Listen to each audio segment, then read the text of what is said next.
Welcome to agriculture Baba classes. दोस्तों, आज का हमारा टॉपिक है जीव विज्ञान।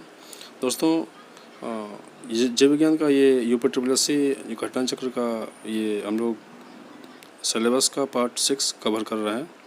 दोस्तों, आप हमारे इस वीडियो को अपने दोस्तों के साथ शेयर करना ना भूलें। आइए वीडियो पर चलते हैं। आज का हमारा दूसरा टॉपिक है जंतु विज्ञान। प्रोटीन की रचना 20 अमीनो अम्लों के संयोग से होती है।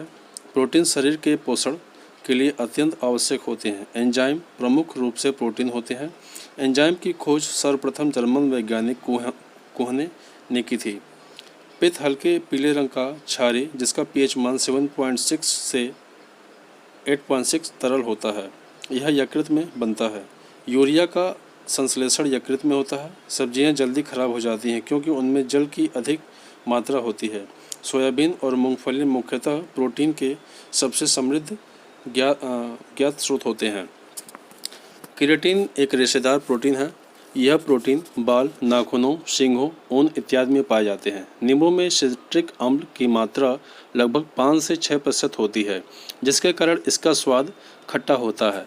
नींबू में विटामिन सी प्रचुर मात्रा में पाया जाता है। लार हल्की अम्लीय जिसका pH मान 6.8 pH होती है। लार खाद्य पदार्थ को निगलने में मदद करती है। मुख तथा दांतों को साफ रखती है। अन्न में स्टार्च मंड की प्रचुरता होती है। जठर रस में रेनिन नामक पाचक एंजाइम पाया जाता है जो दूध के पाचन में सहायक करता है। रेनिन दूध को दही में स्कंदित करने वाला एंजाइम होता है। गाय के दूध में कैरोटीन उपस्थित होने के कारण उसका रंग पीला होता है। खट्टे दूध में लैक्टिक एसिड होता है। आरबीसी का कब्रिस्तान स्प्लीहा को कहा जाता है। मानव शरीर की सबसे बड़ी ग्रंथि यकृत होती है। यकृत का प्रमुख कार्य पित्त का स्रावण, अमीनो अम्लों का एडमिशन, यूरिया का संश्लेषण, विषैले पदार्थों से विसरण, विटामिनों का संश्लेषण इत्यादि होता है। अस्थियों और दांतों में मौजूद रासायनिक द्रव कैल्शियम फॉस्फेट होता है। यकृत किसी भी पाचक एंजाइम का स्रावण नहीं करता। कार्बोहाइड्रेट के अलावा हमारे आहार में ऊर्जा का प्रमुख स्रोत वसा यानी फैट होता है। मानव शरीर में अधिकांश ऊर्जा कार्बोहाइड्रेट से प्राप्त करता है। विटामिन शरीर के उपापचय क्रिया तथा प्रतिरक्षा तंत्र के लिए आवश्यक होता है। लैक्टोज दूध में पाई जाने वाली शर्करा है, जबकि माल्टोज शर्करा को अनाज से प्राप्त किया जाता है। यकृत विटामिन के का संश्लेषण करता है। विटामिन के खून का स्कंदन कोएगुलेशन करने में सहायक होता है। नाइट्रोजन प्रोटीन का अनिवार्य घटक होता है। प्रोटीन का आणविक यौगिक कार्बन, हाइड्रोजन, ऑक्सीजन एवं नाइट्रोजन से बना होता है। मानव शरीर में डिहाइड्रेशन निर्जलीकरण जल की कमी के कारण होता है। चावल, सेब, संतरा तथा दालों में प्रोटीन की मात्रा सबसे अधिक होती है। एक वयस्क मानव में सामान्यतः 12 स्वर्णक दंत पाए जाते हैं। हेपेटाइटिस जिगर का रोग होता है। अमाशय रस में हाइड्रोक्लोरिक अम्ल पाया जाता है। प्रोटीन शरीर में उत्तक निर्माण के लिए आवश्यक होता है। दालें प्रोटीन का उत्तम स्रोत होती हैं। मक्खन, तेल में परिक्षिप्त पानी, वाटर ऑयल इन एमुलेशन होता है। शहद में मुख्यतः कार्बोहाइड्रेट पाए जाते हैं। पाचन क्रिया के दौरान प्रोटीन एमिनो अम्ल में बदल जाता है। विटामिन B6 का दूसरा नाम पाइरिडॉक्सिन होता है। विटामिन B6 का प्रमुख स्रोत दूध, यीस्ट, अनाज, मांस, जिगर, मछली इत्यादि होती है। आयरन की कमी से अरक्तता, एनीमिया रोग हो जाता है। विटामिन B2 राइबोफ्लेविन भी कहा जाता है। विटामिन B2 को राइबोफ्लेविन भी कहा जाता है। दूध, पनीर, पत्तेदार सब्जियां, फलियां, टमाटर, यीस्ट, मशरूम इत्यादि में विटामिन B के अच्छे स्रोत पाए जाते हैं। प्रातःकालीन धूप से मानव शरीर में विटामिन D उत्पन्न होता है। विटामिन D का रासायनिक नाम कैल्सिफेरॉल होता है। यह वसा में विलेय विटामिन होता है। विटामिन डी कैल्शियम के अवशोषण में सहायक होता है, जिससे हड्डियां मजबूत बनती हैं। विटामिन डी की कमी से बच्चों में रिकेट्स तथा प्रौढ़ों में ऑस्टियोमलेशिया नामक रोग हो जाता है। रिकेट्स को सूखा रोग के नाम से भी जाना जाता है। विटामिन डी मक्खन, घी, अंडे, मछली के तेल आदि में पर्याप्त मात्रा में पाया जाता है। तंबाकू में निकोटीन पाया जाता है। मानव शरीर के लिए उपयोगी 13 प्रमुख विटामिनों में 4 वसा में घुलनशील विटामिन ए, डी, ई तथा के तथा 9 जल में घुलनशील vitamin B1, B2, B3, B5, B6, B7, B9, B12 तथा विटामिन सी होते हैं। छीली हुई सब्जियों को धोने से विटामिन सी तथा जल में घुलनशील अन्य विटामिन निकल जाते हैं। स्कर्वी रोग विटामिन सी की कमी के कारण होता है। विटामिन सी का रासायनिक नाम एस्कॉर्बिक एसिड है। यह जल में विलेय विटामिन है। सिट्रस फल, नींबू, संतरा, मौसमी आदि फलों के आंवला, टमाटर, पत्तेदार सब्जियां आदि में विटामिन सी के प्रमुख स्रोत पाए जाते हैं। विटामिन B1 की कमी से बेरी-बेरी नामक रोग होता है। विटामिन B12 का दूसरा नाम साइनोकोबालेमिन होता है। विटामिन B12 का प्रमुख घटक कोबाल्ट होता है। विटामिन बी एक रासायनिक नाम रेटिनॉल होता है। यह मानव शरीर में संक्रमण रोकने में मदद करता है। गाजर में विटामिन ए प्रचुर मात्रा में पाया जाता है। विटामिन ए की कमी के कारण रतौंधी और जीरोपैथेलमिया नामक रोग हो जाता है। विटामिन ई का प्रमुख स्रोत तेल, गेहूं, अंडों की जर्दी, सोयाबीन होता है। विटामिन ए की कमी से जनन क्षमता में कमी, जननांग तथा पेशियां कमज़ोर हो जाती हैं। विटामिन विटामिन के रक्त के स्कंदन में सहायक होते हैं। इसका रासायनिक नाम फिलोक्विनोन होता है। Vitamin A, vitamin D, vitamin E तथा विटामिन के वसा में घुलनशील होते हैं। साइट्रिक एसिड मुख्यतः साइट्रस फलों में पाया जाता है, जैसे नींबू, संतरा, मौसमी आदि। मछलियों में यकृत तेल में विटामिन डी प्रचुर मात्रा में पाया जाता है। प्रातःकालीन धूप में मानव शरीर में विटामिन डी उत्पन्न होता है। निस्सांधता रतौंधी मनुष्यों में विटामिन ए की कमी से होती है। आंवला विटामिन सी का अच्छा स्रोत होता है। सागों, हरी सब्जियों में अधिक पाए जाने वाला तत्व लोहा यानी आयरन होता है। सामान्यतः मूत्र हल्का अम्लीय होता है। मूत्र का हल्का पीला रंग उसमें उपस्थित यूरोक्रोम वर्णक के कारण होता है। पक्षियों में मूत्र उत्सर्जन यूरिया के रूप में न होकर यूरिया अम्ल के रूप में होता है। निर्जलीकरण के दौरान आमतौर पर शरीर में सोडियम क्लोराइड NaCl की हानि होती है। सोडियम क्लोराइड की पूर्ति ORS घोल द्वारा किया जा सकता है। मूत्र के स्रावण को बढ़ाने वाली औषधि को डायूरेटिक कहते हैं। मानव में गुर्दे का रोग कैडमियम प्रदूषण से होता है, जिसे इटाई रोग से भी जाना जाता है। स्वेदन शरीर के मापन को विनियमित करने के लिए आवश्यक होता है। गुर्दे जब सही ढंग से काम करना बंद कर देते हैं तो रक्त का शोधन अपोहन या डायलिसिस की कृत्रिम विधि से किया जाता है। वृक्क के काम न करने पर रक्त में नाइट्रोजनी अपशिष्ट जमा होने लगते हैं।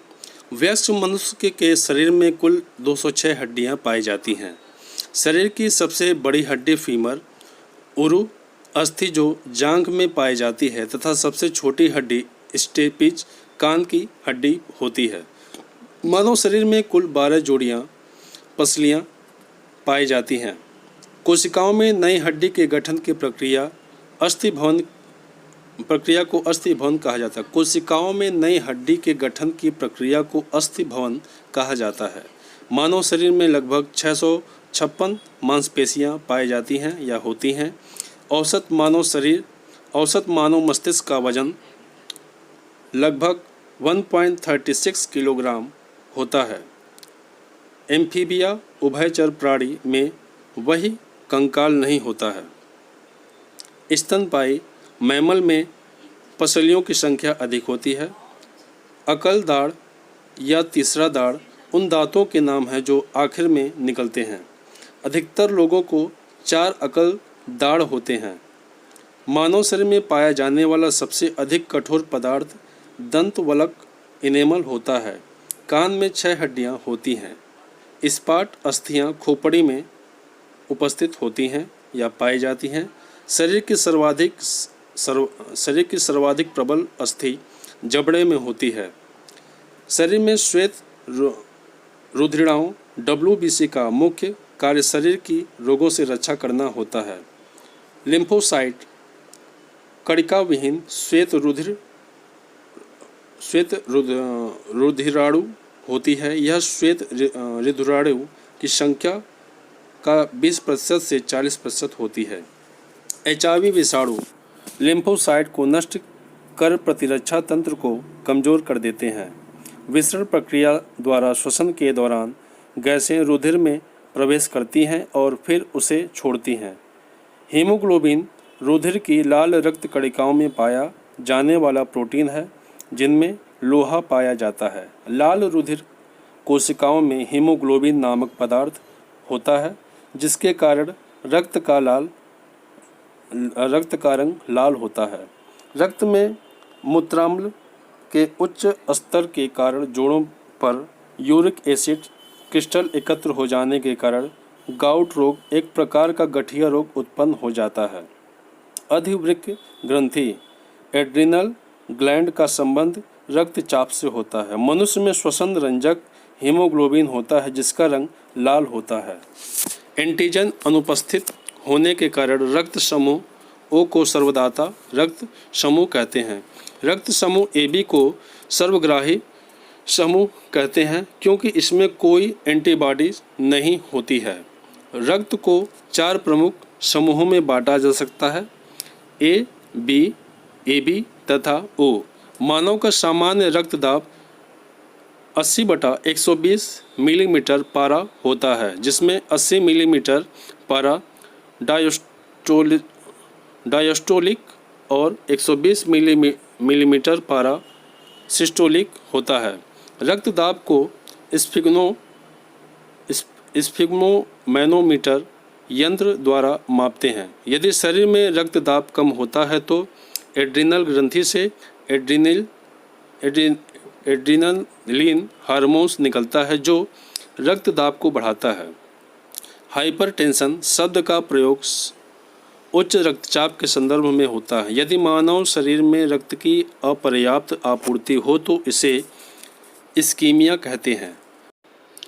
रुधिर में हिपैरिन नामक प्रतिस्कंदक पदार्थ तरल व शाल दशा में रहता है।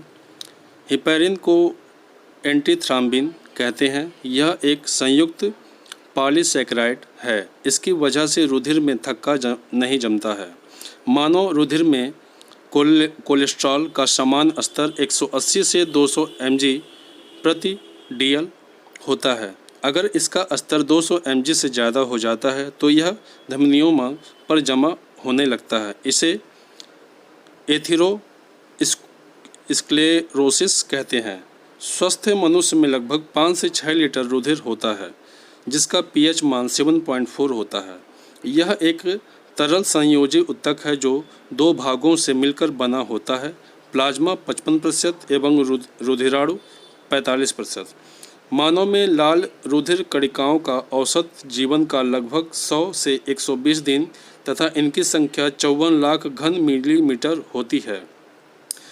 पहली बार रुधिर परिसंचरण की व्याख्या विलियम हार्वे ने की थी। लसिका कोशिकाएं रोगों का प्रतिरोध करने में सहायक करती हैं। हृदय शरीर का एक ऐसा अंग है जो कभी विश्राम नहीं करता। फेफड़े से हृदय के लिए रक्त को ले जाने वाली रुधिर वाहिका को फुफ्फुस शिरा कहते हैं। रक्त के थक्के जमने का कारण थाम्बरिन होता है। डॉक्टरों द्वारा प्रयोग किया जाने वाला स्टेथोस्कोप ध्वनि का परावर्तन के सिद्धांत पर कार्य करता है। एक्यूपंक्चर सुइयों के माध्यम से उपचार विधि है। मानव रक्त प्लाज्मा में पानी की प्रतिशत मात्रा लगभग 91 से 92% होती है। शल्य चिकित्सा के लिए कृत्रिम हृदय का प्रयोग सर्वप्रथम माइकल दी वैकी द्वारा शुरू किया गया था। पेसमेकर दिल की धड़कन को नियमित करने का कार्य करता है। हीमोफीलिया रोग विलंबित रक्त स्कंदन से संबंधित है। प्रतिदिन हमारे हृदय के कपाट वाल्व लगभग 1,00,000 बार खुलते और बंद होते हैं। लाल रुधिर कोशिकाओं का उत्पादन अस्थि मज्जा द्वारा होता है। रक्त एक तरल संयोजी उत्तक है। सामान्य वयस्क व्यक्ति के हृदय का वजन लगभग 300 ग्राम होता है। हृदय के संकुचन सिस्टोल एवं शिथिलन डायस्टोल को सम्मिलित रूप से हृदय की धड़कन कहते हैं। एक वयस्क व्यक्ति का हृदय सामान्य अवस्था में 72 से 75 बार प्रति मिनट तथा भ्रूण की अवस्था में 150 बार प्रति मिनट धड़कता है। हृदय का काम रुधिर को शरीर के विभिन्न अंगों में पंप करना होता है। मानव हृदय 4 कक्षों में बटा होता है। ईसीजी इलेक्ट्रोकार्डियोग्राफ एक प्रकार का चिकित्सीय परीक्षण है जो हृदय की गतिविधि को दर्शाता है। हृदय तथा उससे संबंधित बीमारियों का अध्ययन कार्डियोलॉजी के अंतर्गत किया जाता है या आता है। हृदय की मांसपेशियों को कम रक्त पहुँचने या बिल्कुल भी रक्त न पहुँचने की वजह से दिल का दौरा या हार्ट अटैक होता है। पीयूष ग्रंथि मास्टर ग्रंथि के नाम से सुप्रसिद्ध है। पीयूष ग्रंथि शरीर की सबसे छोटी अंतःस्रावी ग्रंथि होती है। मानव शरीर की सबसे बड़ी ग्रंथि मिश्रित ग्रंथि अग्नाशय होती है। यकृत स्तनपायी में पाई जाने वाली सबसे बड़ी ग्रंथि तथा सबसे बड़ा आंतरिक अंग होता है। थायराइड हमारी गर्दन में वायुनाल के शीर्ष भाग पर स्थित होता है। थायराइड से पायरॉक्सिन नामक हार्मोन निकलता है जिसका काम आधार उपापचयी दर को बढ़ाना होता है। आयोडीन की कमी से घेंघा रोग हो जाता है। इंसुलिन में जिंक जेडन पाया जाता है। इंसुलिन का आकार सर्वप्रथम बेंटिक और बेस्ट ने वर्ष 1932 में किया। ऑक्सीटोसिन एक स्तनपायी हार्मोन के रूप में कार्य करने वाला प्रोटीन है। अधिवृक्क ग्रंथि एड्रिनल से एड्रिनेलिन और नार एड्रिनलिन नामक हार्मोन निकलते हैं जो शरीर को उत्तेजित करते हैं। इसे संघर्ष या पलायन हार्मोन भी कहते हैं। नरलिंग हार्मोन को एड्रोजन के नाम से भी जाना जाता है। मुख्य नरलिंग हार्मोन को टेस्टोस्टेरॉन कहते हैं। वृद्धिकर हार्मोन पीयूष ग्रंथि द्वारा बनाए जाते हैं। ग्रेव की बीमारी थायराइड की अति सक्रियता के कारण होती है। पेप्सिन एक पाचक एंजाइम होता है। श्वेत ग्रंथियाँ स्तनीय वर्ण के प्राणियों के त्वचा में पाई जाती हैं। श्वेत ग्रंथियों का मुख्य कार्य तापमान नियंत्रण होता है। स्त्री का मासिक चक्र 28 दिन का होता है। आयोडीन की पूर्ति आयोडीन युक्त नमक, मछली तथा हरी पत्तेदार सब्जियां खाने से होता है। शरीर में इंसुलिन की कमी से मधुमेह, डायबिटीज, मेलिटस रोग हो जाता है। एस्ट्रोजन एक स्त्रीलिंग हार्मोन है। पीनियल ग्रंथि मस्तिष्क में पाई जाती है या होती है। अंडाशय केवल स्त्रियों में पाया जाता है। तंत्रिका कोशिका तंत्रिका तंत्र में स्थित एक उत्तेजनी कोशिका है। वर्णांधता एक आनुवांशिक बीमारी है जिसमें मनुष्य लाल और हरे रंग में अंतर नहीं कर पाता। इसको सबसे पहले हार्नर ने खोजा था। यह कुल जनसंख्या के लगभग 8% लोगों में पाया जाता है। इलेक्ट्रोइंसेफेलोग्राफी EEG का प्रयोग मस्तिष्क की गतिविधि दर्ज करने के लिए किया जाता है। जन्म के बाद मानव के तंत्रिका ऊतक की कोई कोशिका विभाजन नहीं होता है। किसी रोगी की जैविक मृत्यु का अर्थ उसके मस्तिष्क के ऊतकों को मर जाना होता है। सबसे बड़ा एक कोशिकीय जीव स्टेबुलेरिया है। इसका नाभिक भी सबसे बड़ा होता है। नीली व्हेल सबसे बड़ा शावक पैदा करती है। जिसकी लंबाई लगभग 24 फीट तथा वजन 4 टन होता है। व्हेल का गर्भावस्था काल लगभग 1 वर्ष का होता है। व्हेल सील एवं चमगादड़ स्तनधारी वर्ग के हैं, जबकि मत्स्य वर्ग एक पृथक वर्ग है। व्हेल एक विशालतम स्तनधारी जीव है। मानव जातियों के वर्गीकरण के लिए आँखों का प्रयोग नहीं किया जाता है। अकशेरुकी में नाटोकार्ड पृष्ठरज्जु अनुपस्थित होता है, जबकि कशेरुकियों में जीवन की किसी न किसी अवस्था में नोटोकार्ड पृष्ठरज्जु उपस्थित होता है। पृथ्वी पर विशालतम जीवित पक्षी शुतुरमुर्ग है। यह अफ्रीका में पाया जाता है। शुतुरमुर्ग उड़ने में असमर्थ तथा तेज दौड़ने वाला पक्षी होता है। सबसे छोटा पक्षी गुंजन पक्षी हमिंग बर्ड होती है। वर्तमान में 5 सेंटीमीटर आकार की हमिंग बर्ड संसार की सबसे छोटी चिड़िया या पक्षी है, जो कि क्यूबा में पाई जाती है। यह एकमात्र ऐसा पक्षी है जो आगे पीछे उड़ सकता है। बत्तख, राजहंस आदि पानी में तैरने वाले पक्षियों में परांगुलियां आपस में जाल द्वारा जुड़ी रहती हैं।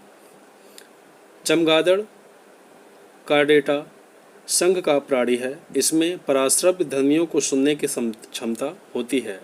डायनासोर सरीसृप वर्ण का प्राणी था, जो कि ट्राइएसिक समय में पैदा हुए और क्रिटेशियस युग में विलुप्त हो गए। डायनासोर करोड़ों वर्षों तक पृथ्वी के सबसे प्रमुख स्थलीय कशेरुकी जीव थे। असम और नागालैंड के पहाड़ी वनों में पाया जाने वाला भारत का एकमात्र कपी गिबन है। व्हेल एक नियततापी प्राणी है। नाभिकीय विकिरण का अत्यधिक दुष्प्रभाव सबसे पहले आँखों पर पड़ता है।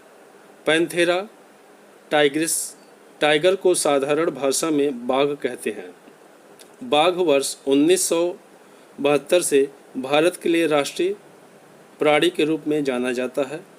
अपघटक वे परपोषी जीव हैं जो मृत कार्बनिक पदार्थों या अपरदों पर जीवित रहते हैं। इन्हें मृतोपजीवी भी कहते हैं, जैसे कवक, जीवाणु।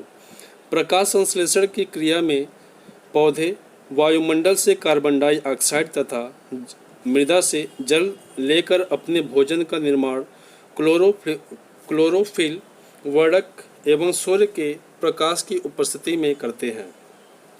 संकटग्रस्त प्रजातियों को IUCN की रेड डाटा बुक में दर्शाया जाता है। जीवाणु नाइट्रोजन चक्र में महत्वपूर्ण भूमिका निभाते हैं। महासागरीय पारिस्थितिकी तंत्र सबसे अधिक स्थायी होती है। जल के भारी धातु प्रदूषण में सबसे अधिक योगदान घरेलू मल जल का है। नीलहरित शैवाल एक प्रकार का मुक्त जीवी नाइट्रोजन यौगिकीकरण सूक्ष्मजीवी है। पृथ्वी पर जीवाणु और कवक अपमार्जक होते हैं। पारिस्थितिकी तंत्र में नाइट्रोजन का परिसंचरण जीवाणु द्वारा होता है।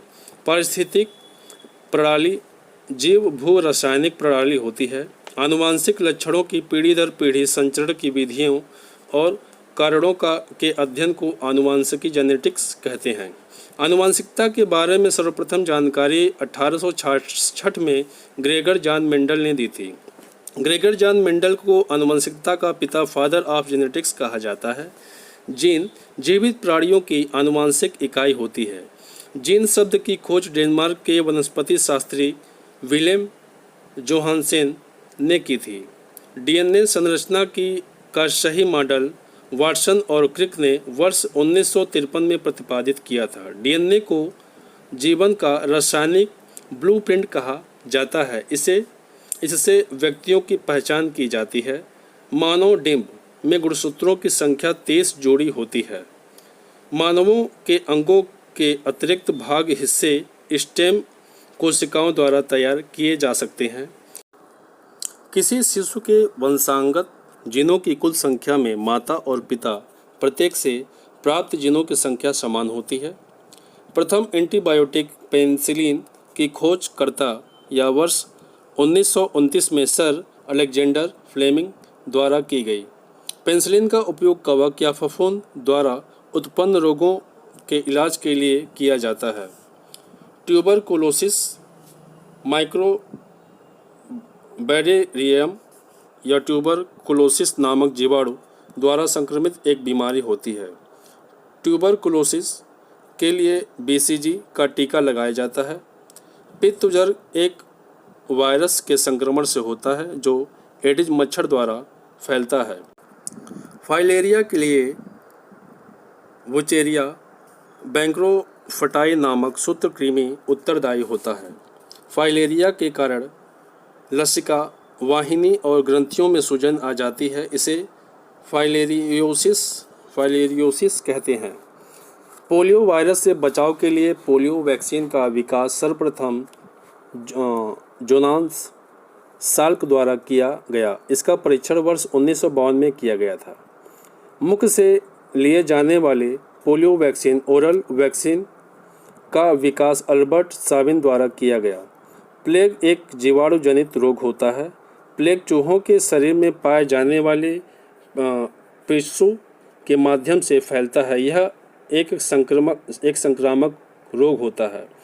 प्लेग से पीड़ित व्यक्ति के संपर्क में रहने से यह रोग दूसरों को भी हो जाता है। Ads acquired immuno deficiency syndrome एक रेट्रोवायरल रोग है जिससे व्यक्ति की प्रतिरक्षी तंत्र कमजोर हो जाती है। एड्स की पहचान वर्ष 1981 में सर्वप्रथम संयुक्त राष्ट्र अमेरिका में की गई थी।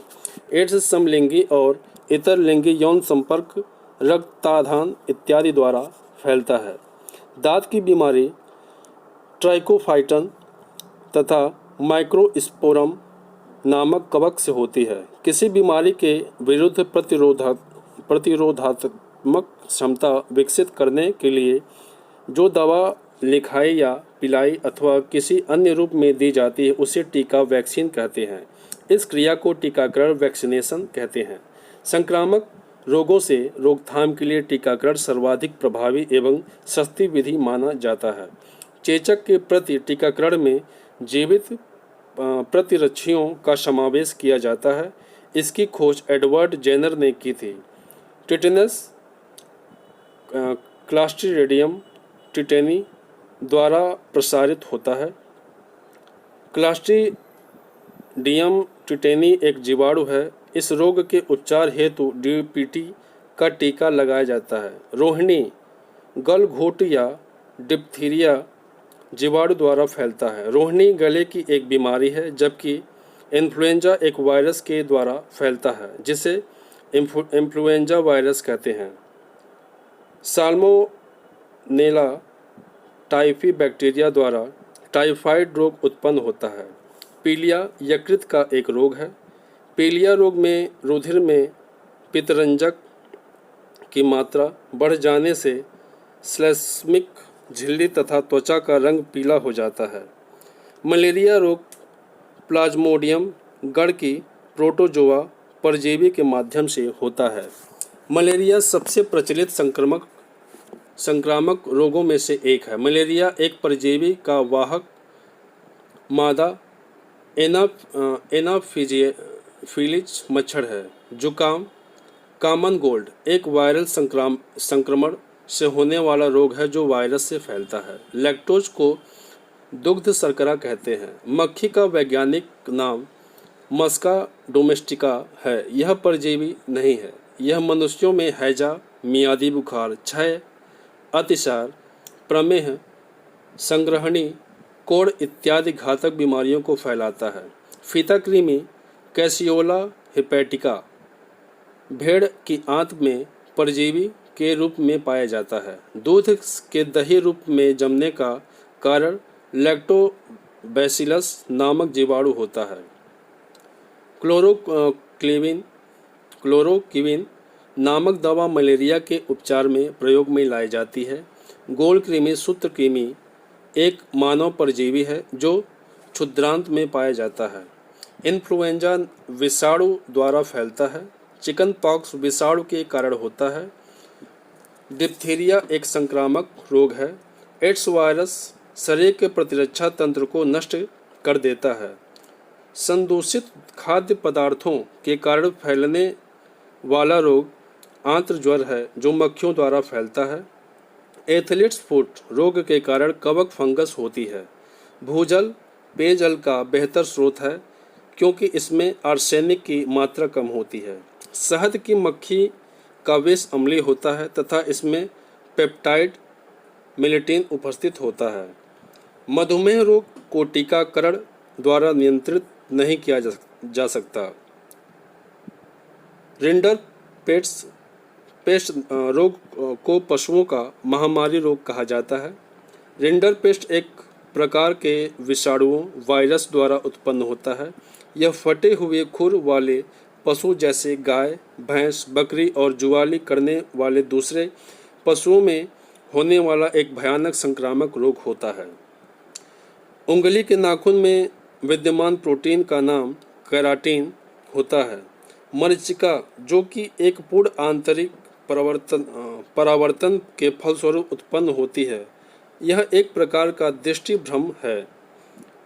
ब्रेल लिपि की खोज लुई ब्रेल ने किया था। तो दोस्तों, इसी के साथ हमारा UPSSC PET का यह घटना चक्र का सामान्य विज्ञान पार्ट 6 जिसमें आपने पढ़ा भौतिक विज्ञान, रसायन विज्ञान, जीव विज्ञान का यह अभ्यास प्रश्न खत्म हुआ। और दोस्तों, इसी तरह आगे भी वीडियो पाने के लिए आप हमारे चैनल को सब्सक्राइब और अपने दोस्तों के साथ शेयर करना ना भूलें। अगला हमारा चैप्टर है सामान्य हिंदी।